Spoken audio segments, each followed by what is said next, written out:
Mga paps, ako nga pala yung unang biktima nung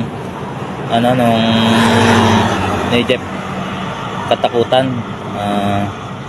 Ayun, nakuha yung motor ko tsaka yung yung cellphone ko. Yan yung sa akin, tinanggalan niya ako ng hanap buhay.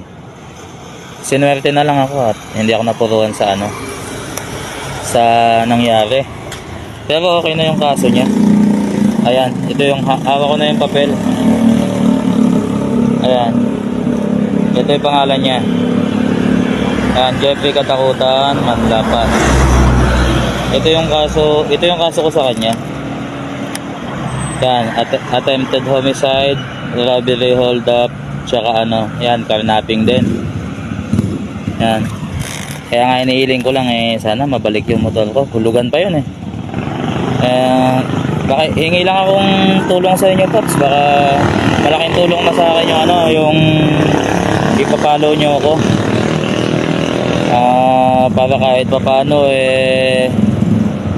magamit ko tong page ko para para kahit papaano kumita ako ng content. Sa ngayon nahirapan ako kasi nga walang trabaho, ganyan. Kaya nag-apply na din ako. Inaasikaso ko lang tong kay Jeffrey Katakutan Manlapas para patong-patong na kaso yung mangyari sa kanya. Ayan, yun lang, Paps. Hingi lang ang tulong kahit mapalo nyo lang ako. Yan, malaking tulong na sa akin yun. Kumbaga ma-monetize lang tong account ko para para kahit pa paano kumita din. Wala parang nag back to zero ako. Wala, tinanggalan niya ako ng hanap buhay. Full time ako sa sa joyride. Paps, okay na tong yan, file ko na yung kaso niya. Yan, na-file ko na yung kasong yan. Ito yung papel, madami to.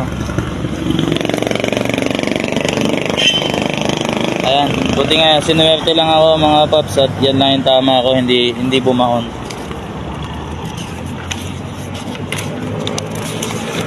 Ayan siya, yan, nakapile na yung kaso niya. Yan, ito yung kopya ko, galing sa to. Ayan, Office of the Prosecutor na to. Yun lang ho. Sana mabawi ko pa yung motor ko, yun lang hinihiling ko.